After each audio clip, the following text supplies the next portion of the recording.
Principio del Evangelio de Jesucristo, Hijo de Dios. Como está escrito en Isaías el profeta, he aquí yo envío mi mensajero delante de tu faz, el cual prepara tu camino delante de ti. Voz del que clama en el desierto, preparad el camino del Señor, enderezad sus sendas. Padre, gracias Señor por tu palabra, bendícela, haz que se quede en cada corazón. Ayúdanos, te lo suplico en el nombre de Jesús. Amén y amén. La palabra evangelio significa buenas nuevas. En Marcos 1, 14 y 15, después que Juan fue encarcelado, Jesús vino de Galilea predicando el evangelio del reino de Dios, diciendo: el tiempo se ha cumplido y el reino de Dios se ha acercado. Arrepentíos y creed en el evangelio. Las buenas nuevas se van diseminando por todo el libro de Marcos, como en Marcos 8:35, porque todo el que quiera salvar su vida la perderá, y todo el que pierda su vida por causa de mí y del evangelio la salvará. Y del evangelio hace la mención de las buenas nuevas. En Marcos 10:29 vuelve a hacerlo. Respondió Jesús y dijo: de cierto os digo que no hay ninguno que ha dejado casa, hermano o hermanas, o padre o madre o mujer o hijos o tierra por causa de mí y del evangelio. Y Marcos 13:10, Marcos 14:9, ahí se va. En el Antiguo Testamento se usa las buenas nuevas, se usa para las buenas nuevas de victoria. En el Antiguo Testamento, llevar las buenas nuevas era decir, hemos ganado nuevas victorias, como en primer libro de Reyes 1:42. Mientras él aún hablaba, he aquí vino Jonatán, hijo del sacerdote Abiatar, al cual dijo Adonías: entra, porque tú eres hombre valiente y traerás buenas nuevas. En Isaías 49 dice: súbete sobre un monte alto, anunciadora de Sión, levanta fuertemente tu voz, anunciadora de Jerusalén, levántala. No temas, di a las ciudades de Judá, y ved aquí al Dios vuestro. En Isaías 41:27, yo soy el primero que ha enseñado estas cosas a Sión, y a Jerusalén daré un mensaje de alegres nuevas.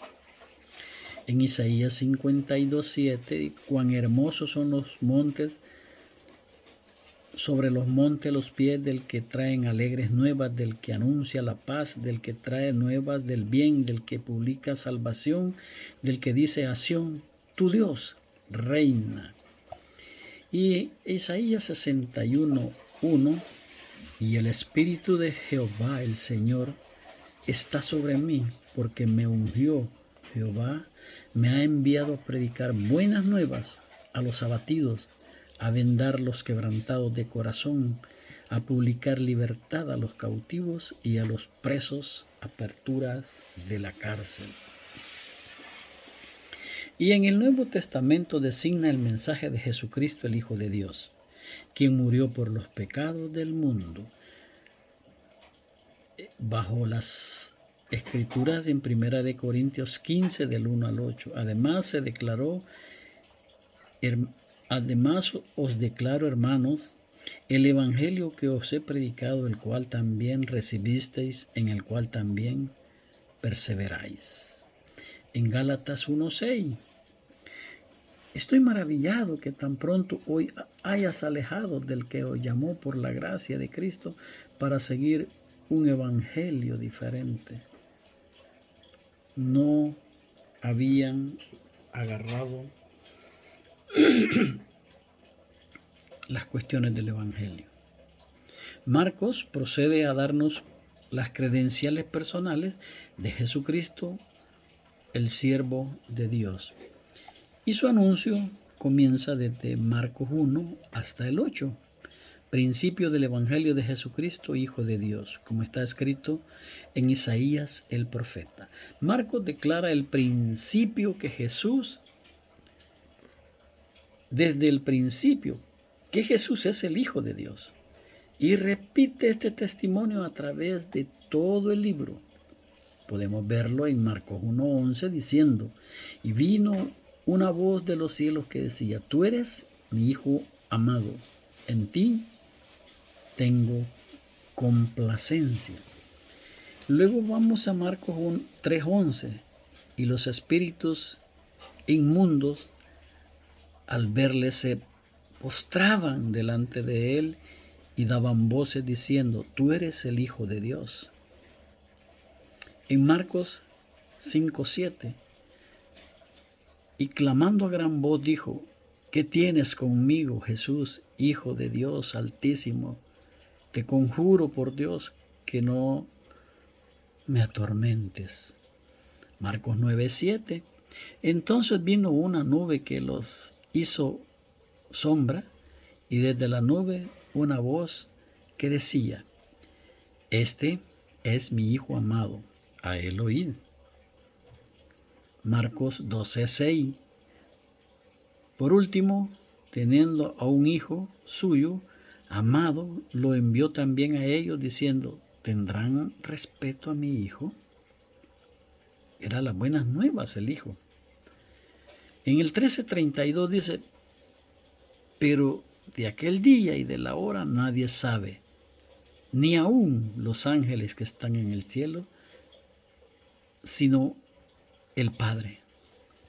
Marcos cita Malaquías 3:1, he aquí yo envío mi mensajero, el cual prepara el camino delante de mí, y vendrá súbitamente a su templo, el Señor, a quien vosotros buscáis, y el ángel del pacto, a quien deseáis vosotros, he aquí viene, ha dicho Jehová de los ejércitos. El versículo de Marcos 1:2, como está escrito en Isaías el profeta, he aquí yo envío mi mensajero delante de tu faz, el cual prepara el camino delante de ti. Igual que Isaías 43, voz que clama en el desierto, preparad el camino a Jehová y enderezad calzada en la soledad a nuestro Dios. Marcos 1:3, voz del que clama en el desierto, y ambas referencias aluden a Juan el Bautista, quien preparó el camino del Señor. Siempre que personas notables iban a venir a una ciudad, se reparaban los caminos para que su viaje fuera más fácil.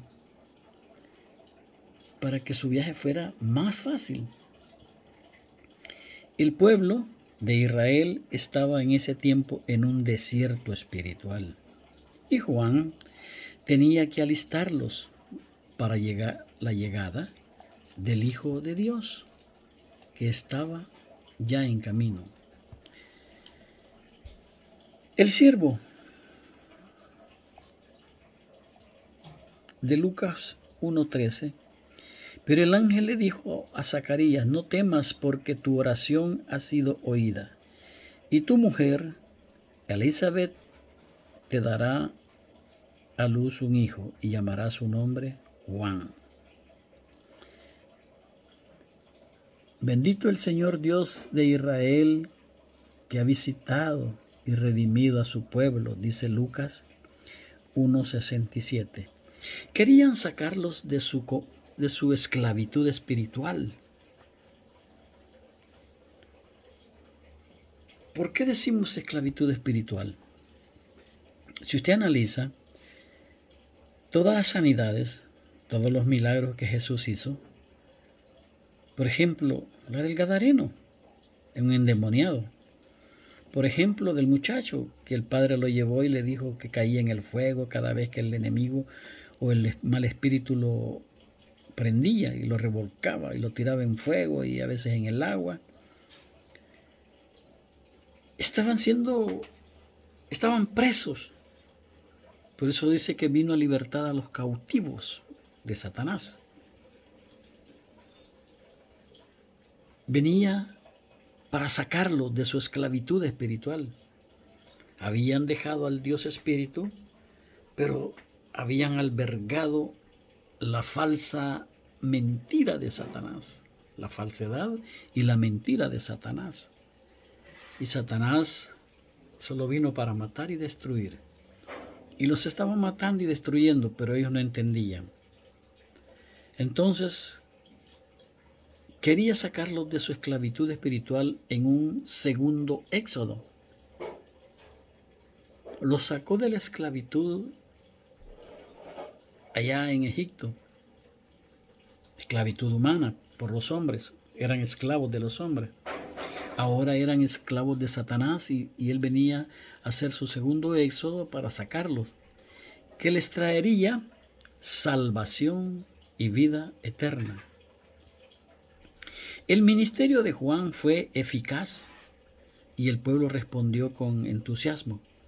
Sin embargo, los líderes espirituales no se arrepintieron ni creyeron en su Salvador o en el Salvador que se les estaba presentando.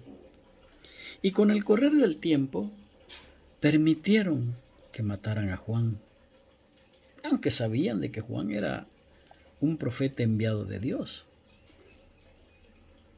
Y dice en Marcos 11:27, volvieron entonces a Jerusalén y andando por el templo vinieron a él los principales sacerdotes, los escribas y los ancianos, y le dijeron, ¿con qué autoridad haces estas cosas?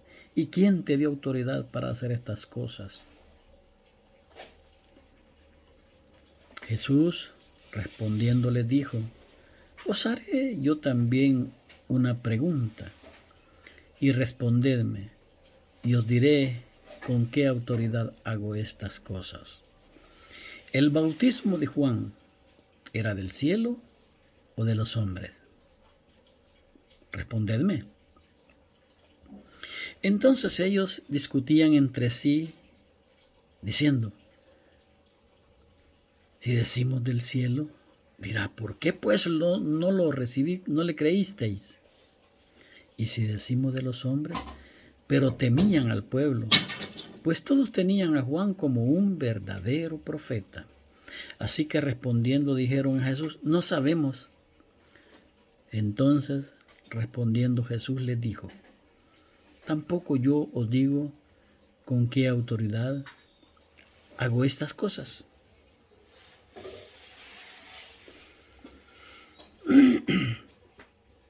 Juan fue el último de los profetas del Antiguo Testamento y presentó al Mesías a la nación, al sucesor de todo, al que tomaba el título de profeta general para él, o sea, la cabeza de los profetas, y él volvía todos los títulos de profetas a él, todas las coronas regresaban a él, las de profeta. Marcos 11 dice cómo presentaron, dice, y al oír Juan en la cárcel los hechos de Cristo, le envió 2 de sus discípulos para que preguntarles, ¿eres tú aquel que había de venir o esperaremos otro? Bien raro que Juan preguntara esto, porque Juan supuestamente era el que lo había presentado diciendo, he aquí el Cordero de Dios que quita el pecado del mundo. Y ya se le había olvidado. Lo que no veía es que quién era el que estaba haciendo los milagros en ese momento. Por eso es que manda a preguntar que podía haber sido otro, no haber sido Jesús el que le había presentado. Pero su presentación era lógica, su pregunta era lógica. Y Por eso mandaba preguntar, Cristo en vosotros es la esperanza de gloria.